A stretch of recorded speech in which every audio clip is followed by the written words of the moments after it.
تو ایسے شخص کو جنگلی خرگوش کا دماغ بھون کر کھانے کو دیا جائے تو یہ اس کے لیے بہت فائدہ مند ہوتا ہے۔ ڈاکٹروں کا یہ بھی کہنا ہے کہ خرگوش کا گوشت گرم اور سوکھا ہوتا ہے، یہ پیٹ کو صاف کرتا ہے اور اس سے پیشاب بھی کھل کر آتی ہے۔ خرگوش کا گوشت ان لوگوں کے لیے فائدہ مند ہے جن کا دماغ کمزور ہوتا ہے۔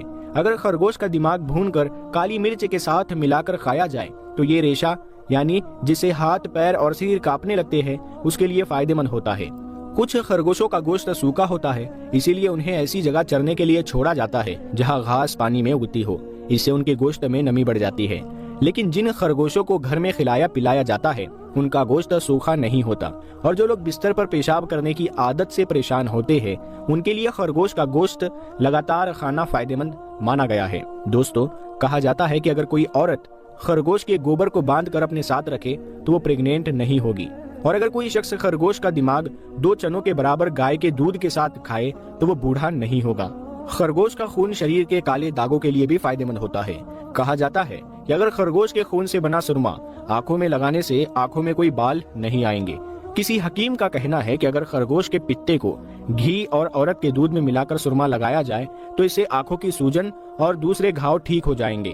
دوستو، یہاں پر ایک بات ہم کلیئر کرنا چاہتے ہیں، اب جو بھی ہم آپ کو بتا رہے ہیں ہو سکتا ہے وہ آپ کو بالکل بھی پسند نہ آئے، لیکن یاد رکھیں ہم صرف آپ کو یہاں پر انفارمیشن یعنی جانکاری دے رہے ہیں۔ اسلام سے ریلیٹڈ جو بھی معلومات ہمیں ملی ہم نے وہ آپ کو پہلے بتائی، اور اب جو ہم آپ کو بتا رہے ہیں تو یہ کوئی ویریفائڈ نہیں ہے۔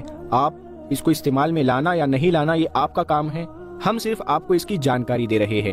تو برائے مہربانی آپ اگر کسی بھی چیز کا اپنے زندگی میں عمل کرنا چاہتے ہیں اس سے ریلیٹڈ تو آپ اپنے ڈاکٹر سے ضرور رائے مشورہ کریں۔ خیر دوستو، اگر کوئی عورت خرگوش کا خون پی لے تو وہ پریگنینٹ نہیں ہو سکے گی، لیکن یاد رکھیں خون پینا اسلام میں حرام ہے۔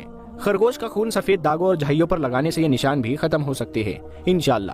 خرگوش کو خواب میں دیکھنے کے بارے میں کہا گیا ہے کہ اگر کسی نے خواب میں دیکھا کہ وہ پکا ہوا خرگوش کا گوشت کھا رہا ہے تو اس کا مطلب ہے کہ اسے ایسی جگہ سے روزی رزق ملے گی جس کا وہ سوچ بھی نہیں سکتا۔ اگر کسی نے خواب میں خرگوش کا شکار کیا یا اسے تحفے میں خرگوش ملا یا اس نے خرگوش خریدا تو اس کا مطلب ہے کہ اسے پیسے کی دولت ملے گی، مال کی دولت ملے گی۔ اگر خواب میں دیکھنے والا شادی شدہ نہیں ہے تو اس کا رشتہ آئے گا، لیکن اگر وہ شادی شدہ ہے تو اسے اولاد ملے گی یا وہ اپنے دشمنوں پر جیت حاصل کرے گا۔ اللہ و رسول عالم، اللہ تبارک و تعالی اور اس کے محبوب صلی اللہ تعالی علیہ وسلم زیادہ بہتر جانتے ہیں۔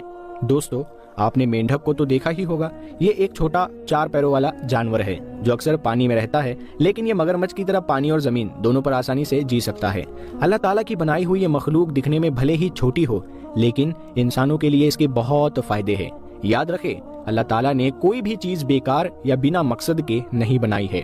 اسی طرح اللہ تعالیٰ نے مینڈک کو بھی کچھ خاص خوبیاں دی ہیں جن سے یہ انسانوں کے لیے بہت کام آتا ہے۔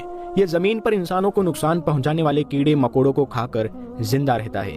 اتنا ہی نہیں، مینڈک کے شریر سے کچھ خاص طرح کے کیمیکلز نکلتے ہیں جو زہریلے کیڑے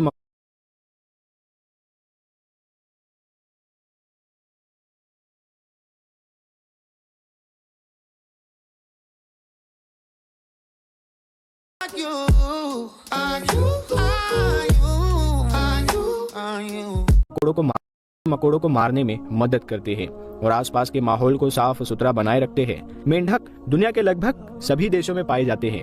جیسے ہی بارش کا موسم آتا ہے یہ مینڈک باہر نکل آتے ہیں اور ہر جگہ مینڈک ہی مینڈک نظر آنے لگتے ہیں۔ کہا جاتا ہے کہ مینڈک کی 30 سے زیادہ قسمیں ہوتی ہیں، ان میں سے کچھ مینڈک زہریلے بھی ہوتے ہیں۔